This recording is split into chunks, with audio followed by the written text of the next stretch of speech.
ये कहानी है मानवता के अंतर्द्वंद की। कोविड-19 के कोरोना काल में दिल को झकझोर देने वाले कई हादसे हुए। उन्हीं में से एक हादसे की झलक दिखती है हमारी आज की कहानी। वर्तमान में कोविड-19 जैसी महामारी के तेजी से फैलने के कारण लोगों से सरकार का निवेदन है कि वो अपने अपने घरों में रहें। जो लोग अपने घरों से दूर रहकर काम कर रहे हैं वो भी अपने अपने घरों गांवों में वापस लौट जाए, क्योंकि ये बीमारी एक दूसरे के संपर्क में आने के कारण तेजी से फैल रही है। इसे फैलने से रोकने के लिए सरकार द्वारा 2 दिन बाद अनिश्चितकालीन लॉकडाउन लगाने की घोषणा की गई है, जिसमें किसी को भी अपने घर से बाहर निकलने की अनुमति नहीं होगी। अतः सभी से अपील है कि अपने अपने घरों को लौट जाएं एवं अपने घरों में आवश्यकता अनुसार राशन, पानी एवं अन्य चीजों का स्टोर कर लें, ताकि बाद में परेशान न होना पड़े। मुनिया अपने पिता को फोन लगाती है। बापू, बेटा हेलो।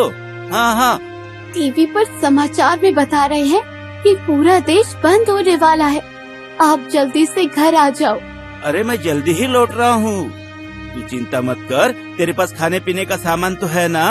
नहीं तो एक काम कर, वो पड़ोस के मदन काका से कहकर मंगा लेना। और बेटा तू घर से कहीं बाहर मत निकलना। हाँ, आप मेरी चिंता मत करो, अभी के लायक खाने पीने का सामान घर में है। बस आप जल्दी आ जाओ, मुझे डर लग रहा है।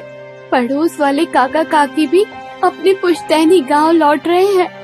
नहीं, मैं जल्द से जल्द पहुंचने की कोशिश कर रहा हूँ। हाँ बेटा।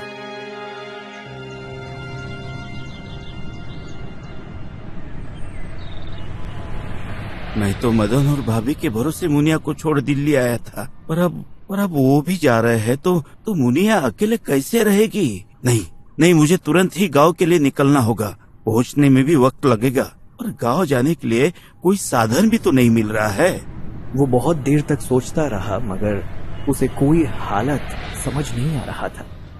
सभी अपने अपने घरों को लौट रहे हैं, ऐसे में साधन मिलना मुश्किल है। मैं अपने मित्र की साइकिल से ही गांव के लिए निकल जाता हूँ। हाँ, यही सही रहेगा। हाँ, समय तो जरूर ज्यादा लगेगा, पर पहुँच तो जाऊंगा ही। नहीं तो बस गाड़ी के इंतजार में यहीं फंस कर रह जाऊंगा। और वहाँ मेरी मुनिया अकेले कैसे रहेगी? नहीं, मुझे साइकिल से ही जाना पड़ेगा। ये सोचकर वो साइकिल लेकर निकल पड़ता है।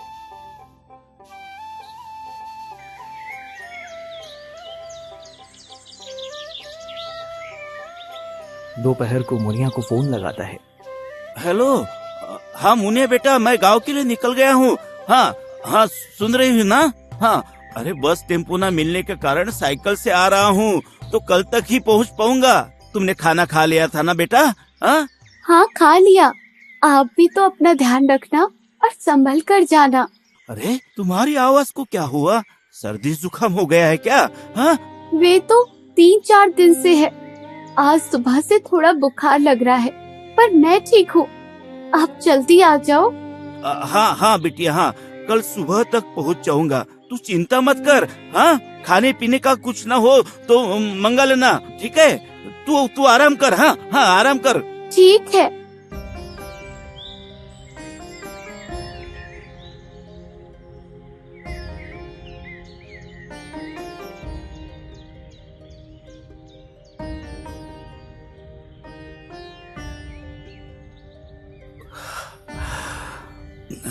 बहुत थकान लग रही है, थोड़ा रुक जाता हूँ। सुबह से कुछ खाया भी नहीं है, कहीं कुछ मिल जाए तो खा पी लूं, फिर चलूंगा। हाँ। इधर मुनिया का बुखार बढ़ता ही जाता है। मनोहर मुनिया को फोन लगाता है। नेटवर्क ना मिलने के कारण फोन भी नहीं लग पाता। अरे क्या हो गया है? मुनिया को फोन भी नहीं लग रहा है। जाने कैसी तबीयत है उसकी, पता नहीं। कुछ खाया भी है या नहीं। अब मैं क्या करूं? बुखार और तेज तो नहीं हो गया होगा ना? मेरी अकेली बच्ची परेशान हो रही होगी वहाँ पे। अभी तक बापू का कोई फोन नहीं आया। मैं फोन लगातार देखती हूँ, मेरी तबीयत भी बिगड़ती जा रही है। फोन भी नहीं लग रहा है, शाम को फिर लगाऊंगी। अरे हे भगवान, मुझे जल्द से जल्द पहुंचना होगा वहां पे। मैं जल्दी जल्दी साइकिल चलाऊंगा। मुझे जल्द से जल्द पहुंचना है। हाँ। कहता हुआ फिर से साइकिल से निकल पड़ता है। इधर मनोहर अपनी धुन में तेजी से साइकिल चलाता जा रहा था कि सामने से आ रहे एक ट्रक से उसकी टक्कर हो जाती है और मनोहर साइकिल से थोड़ा दूर फेंका जाता है और फिर मौके पर ही उसकी मौत हो जाती है। इधर शाम को मुनिया फिर से फोन लगाती है। 2-3 बार फोन लगाने पर भी फोन नहीं उठाता मनोहर, और मनोहर की लाश के पास पड़ा हुआ फोन बजता रहता है। फोन की घंटी तो पूरी गई थी, पर बापू ने फोन क्यों नहीं उठाया? साइकिल चला रहे होंगे, मैं फिर से लगाती हूँ।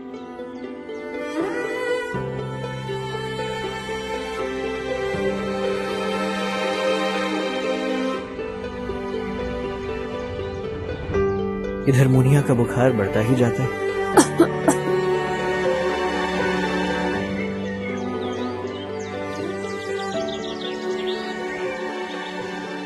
बापू का फोन नहीं उठ रहा, मुझसे भी ठीक से चला नहीं जा रहा। क्या करूं? काका काकी भी चले गए। बापू से तो कह दिया घर में खाने को है, पर अब ना तो खाने को है ना पैसे हैं। बाहर जाकर देखती हूँ, शायद कुछ मदद मिल जाए। जैसे तैसे मुनिया लाला के यहाँ पहुंचती है। आदमी लाला जी को बुलाने जाता है। अरे अरे अरे, कहाँ जा रहे हो? देख नहीं रहे टीवी पर समाचार में कोरोना का कितना कहर है। बाहर जो भी है वे थोड़ी देर में अपने आप ही चला जाएगा। जाकर देखने तो दो, कोई मुसीबत का मारा होगा। अगर हमसे कुछ मदद हो जाए तो क्या बुराई है? अगर मदद करनी है तो अंदर चलकर घर के कामों में मेरी मदद करो। घर में झाड़ू पोछा, कपड़ा, बर्तन, रोटी बहुत काम है। सारे काम वालों ने भी आना बंद कर दिया है। मैं अकेली काम करते करते थक जाती हूँ, जिस पर घर में बैठे बैठे बच्चों की फरमाइश अलग चालू है। मुझसे अकेले से नहीं होता इतना सारा काम। अच्छा ठीक है, मैं दरवाजे से ही बात कर लेता हूँ। कौन है? क्या चाहिए? लाला जी, मैं मुनिया। मेरे पिता काम के लिए दिल्ली गए थे।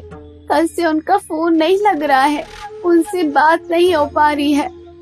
अब तक तो आ जाना चाहिए था। बहुत चिंता हो रही है।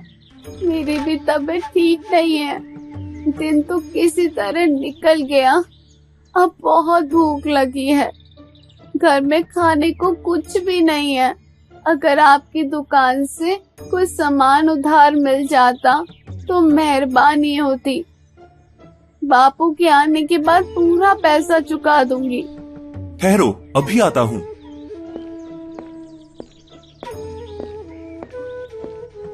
अगली गली के मनोहर की बेटी आई है। मनोहर गांव से बाहर है तो लड़की अकेली है और उसकी तबीयत भी ठीक नहीं है। उसकी हालत देख नहीं लगता कि वो खाना बना पाएगी। तो ऐसा करो, कुछ रोटी और सब्जी दे दो जिससे अभी का काम चल जाए। फिर पुलिस को फोन कर देता हूँ, वह आकर मदद कर देंगे। लोगों को अपनी अपनी पड़ी है, और एक तुम हो जो कि हमेशा दीन दुनिया के दुख तकलीफों को दूर करने में लगे रहते हो। कभी तो अपने बारे में सोचो। तुम मुझसे खाना देने जाओगे और कहीं तुम्हें कोरोना हो गया तो? नहीं नहीं। अरे तुम दो तो सही, मैं नहीं जाऊंगा। बाहर दरवाजे पर ही रख दूंगा, वह उठा लेगी।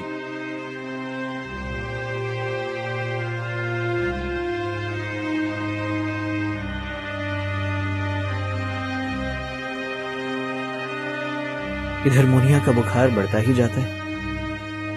लाला पुलिस को फोन करने के लिए मोबाइल उठाते हैं। उसे खाना देने के बाद भी तुम्हारा मन नहीं भरा, जो इतनी रात को पुलिस को फोन लगाने चले हो। अभी फोन करने की जरूरत नहीं है। जिसे भी फोन करना है कल कर लेना।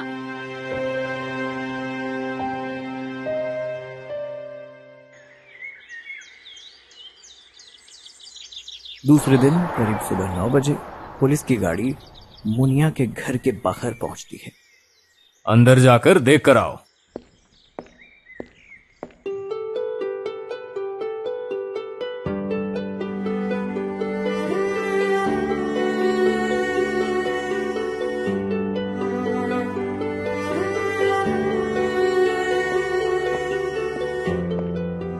सर, आपको अंदर चलकर देखना चाहिए। ठीक है, अंदर चलो।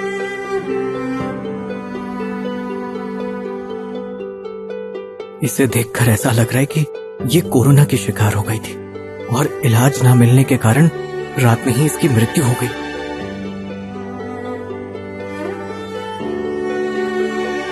एक काम करो, एम्बुलेंस को फोन करके बुला लो, इसकी बॉडी को अंतिम संस्कार के लिए ले जाए।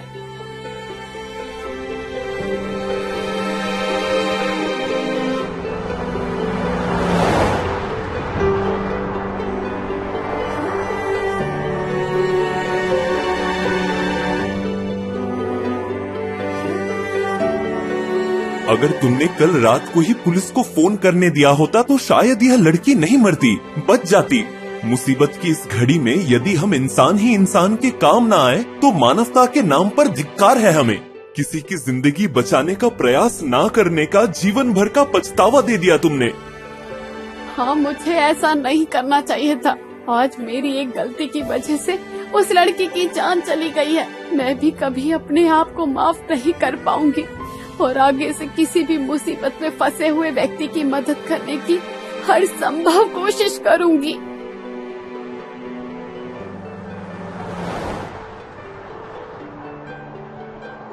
कोरोना जैसी महामारी में कई लोगों की जिंदगी बर्बाद हो गई, कई परिवार खत्म हो गए, मगर उस महामारी ने हमें ये शिक्षा जरूर दी कि हमें हमेशा जरूरतमंद की मदद करनी चाहिए।